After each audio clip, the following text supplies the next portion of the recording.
What's going on, folks? Ted from Immersion here, and I did want to apologize. I made a YouTube story about it, but there was a COVID positive at my kid's daycare, all of last week. So while trying to maintain my regular job and my wife maintaining her regular job all throughout the week, we also had both of our kids, who again are both under 5, at the house. So normally during the day I can find time to, take a lunch break, something like that, bang out a couple videos. And obviously I couldn't because I was busy doing both. So I do apologize for the lack of videos this week. Ideally, things are returning back to normal next week, so we'll continue from there. But what I wanted to make a video about today is, it's kind of old news-ish at the point now. It's about 15, 20 days old. But it's Wizkids, paint line and the Sprue-based miniatures. Now, I saw people freaking out and yelling at, going, oh my god, Wizkids is doing all this stuff right at the beginning of August. And this was announced in February, so I don't know, I guess there's some new footage and images of things. So let's go ahead and look. The image, or the article that I saw everybody quoting, is this one here from Games Radar that says, exclusive, Wizkids will unleash its own paint line and sprue-based miniatures in 2021. Again, I can go back, and we will, to this Wizkids article from February, which is on Wizkids' own site, that I also reported on, that this was announced in February. It's kind of old news, but the images are new, right? So, Wizkids is going to release a set of paints called Prismatic Paint. Now, if we go back and look at the original Wizkids article, we just knew that they were going to be launching a paint line. We didn't know the name. So, it says, expanded categories include D&D Sprue Miniatures, D&D action figures, D&D paint line, D&D and Magic the Gathering artifacts and prop replicas, D&D accessories, battle mats, maps, bags, and carrying cases. So back then, we knew in February they were going to have their own D&D paint line, which they do have as officially titled Dnd Prismatic Paints.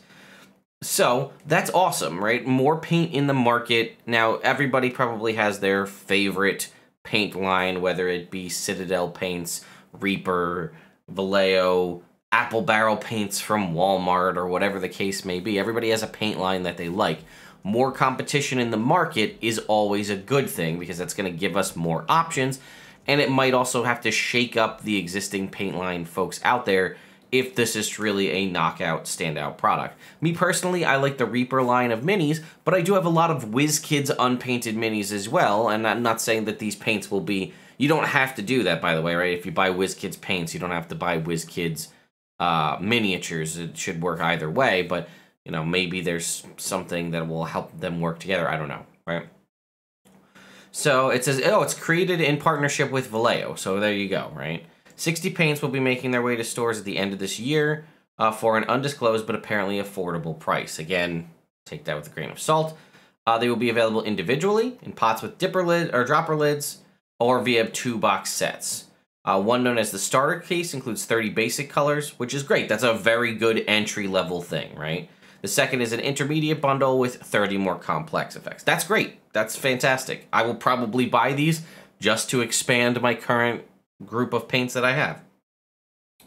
Although the range includes some formulations we've seen before, 20 are entirely new D&D branded editions. These hope to be some more user-friendly than the competition with names like Scarlet Red or Gunmetal that do exactly what they say on the tin. In addition, each pot features easy-to-understand branding that'll tell you which kind of paint, wash, or effect you see at a glance. That's good, right? Okay, so here's some more images. Now, it says they're going to be... we're trying to develop a paint line that is mainly aimed at people who are not pro painters. The people who are playing, or maybe just dipping their toes into the hobby, want to try things out, don't want to be confused by terminology that's designed to cover all possible applications of the paint. That's why it's D&D branded. On newcomers to know exactly what prismatic paint is for. We'll have to wait to see and how this stacks up here right against Games Workshop, Army Painter, and so on. Okay?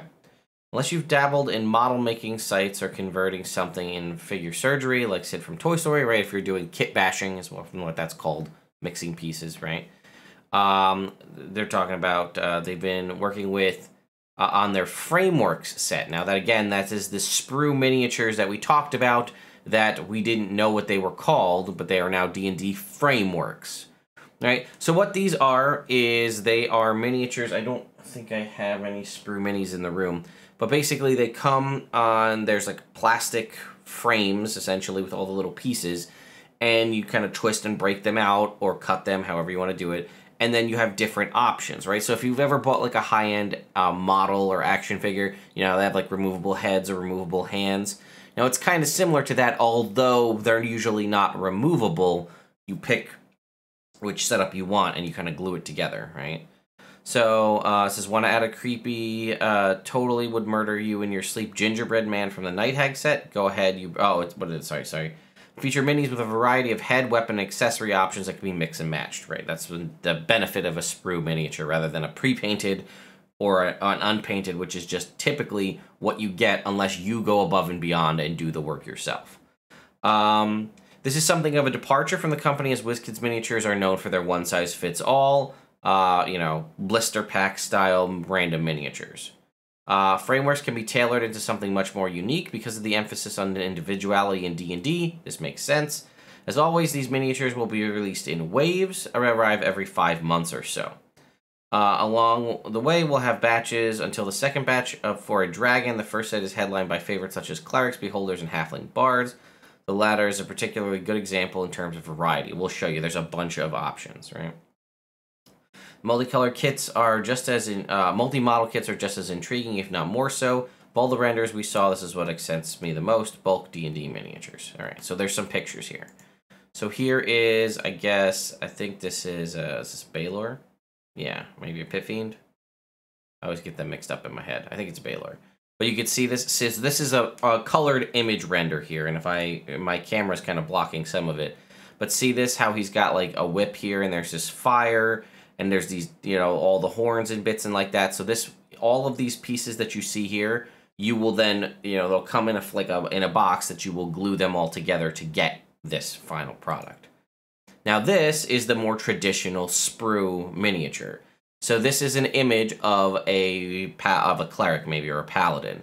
But as you can see here, you could change it out. In the imaged render, she's wielding a longsword. Well, here she also has maybe a mace. Maybe this is a morning star. It's got a chain on the bottom. It could be some sort of kind of rosary style. Here she's got a shield, but you could give her a different shield, right? This is clearly a Selene shield. It's got the stars and eyes of Selene. This one has just a moon on it. You could swap it out and have like a staff. So you could have a staff and a sword, a staff and maybe that's the holy symbol. There's two different heads, one with a helmet, one without. Here's a backpack you could choose to add on if you wanted, as well as sort of a magical array.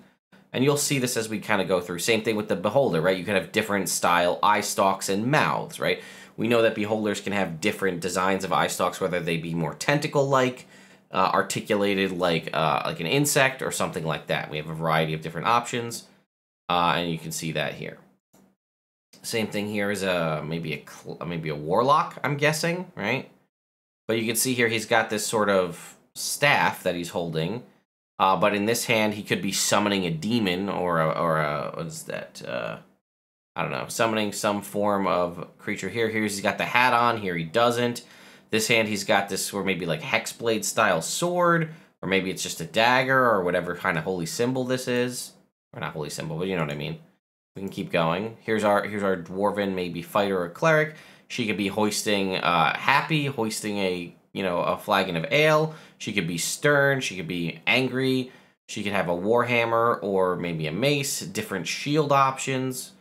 So these are pretty cool. So here's a bard. Oops, I keep clicking out of it. I'm sorry. Here's a kobold, which this one doesn't look like it has too much customizability. Looks like maybe I love the boot hat, by the way. And then here's one with a skull hat. You maybe give him a boarded up shield there. Here's the hag we were talking about, right, with the gingerbread man. So you might be able to take this gingerbread man and apply this to a different miniature. But you can see she has a variety of different magical effects, things like that. Here's, I'm assuming, a druid, right? So she could have antlers, she could have a hood, holding an owl, holding a staff, a sickle, and a dagger, all sorts of cool stuff. Again, here's a troll, and you can see you have different options of like split and partially regenerated arms. Here's a couple different, this is like a tiefling, maybe rogue, right? So dual dagger, crossbow with like a hood covering the mouth. Here's an orc, minotaur. We're back to the start. So very cool stuff. And yeah, like I said, this kind of falls in line with what was announced back in February. So I did want to just talk a little bit about this as sort of like a Wizkids update, right? We saw the Sprue Miniatures, that's now going to be referred to as D&D Frameworks. We saw the D&D, we actually haven't seen, I don't think, D&D action figures. Now, D&D action figures do exist, right? I have this, where is it, right here, this Drizzt action figure that you can see. Now, that was from Hasbro, and it's like the Hasbro Select, or whatever their higher quality line of miniatures is. So that came from Hasbro, which makes sense. Hasbro's a toy company, so they can do that, right? So they made a Guinevere and Drizzt action figure. It came with a really cool D20. So that's a thing. Now, there's been other like bust-style miniatures and things that have been announced from a variety of different companies. I don't know if it's Wizkids specifically. We have the D&D paint line, which we know is now Dnd Prismatic Paints. And I'm trying to see, did we get anything else? What else was on their list? Okay, so there's the Artifacts Prop Replicas. Now, that has been announced. I'll show you, the first of which has been announced. So let me see if I can go find this for you. And it was Magic the Gathering and D&D Artifacts and Prop Replicas. Now, that's weird because I'm on the Wizkids website and I can't find it. Okay, well, let me go look it up. So I had made speculation at the time of making that original video saying it would be a really smart idea to do things like holy symbols, things that players can connect with. And I still stand by that statement, right? The best things that will sell are items that players can enjoy, right? If I'm a holy cleric of selenite and you can give me a selenite holy symbol, that's great. One of the things they did announce was this, which is a full life-size wand of Orcis. It's around 30 inches tall. It's a wall-hanging ornament. It is $150, set to release in October, perfect for spooky times. And that's awesome. The amount of players who probably have the wand of Orcis, not many. Granted, I'm going to get it. It's probably going to hang on the wall over here. Pretty cool. And they released an Afridi like statue that's coming out. And one thing they haven't really promoted at all is I don't know if I can find them on their website. So let's see if we can. They are. They're doing battle mats. Gridded battle mats that are $60 each. But there's like zero promo for this. And I'm a little shocked. I've been informed that I should be getting access to these when they become available in quarter 3. Quarter 3's over, or just about over here in 2021. But yeah, it says 3 feet by 5 feet with 1-inch battle grids, and you can see they have you see this is the forest, but when we search battle mat here, you can see they have tundra, they have ocean, they have, here's a bunch. We've got forest, grasslands, tundra, and ocean. Different battle mats coming out, which are really awesome products, especially given the fact that Wizkids has their Warlock tiles and their 4D settings. Battle mats is just the next step to give them pretty much everything you need. So anyway, I just wanted to do a quick update on what Wizkids has going on and let you guys know that more stuff's coming, and to the best of my ability, I will be covering this. And once again, to apologize for the lack of videos, I plan on hitting things really hard this weekend to get you a ton of content to come out next week. Thank you all so much for watching, and I'll see you next time.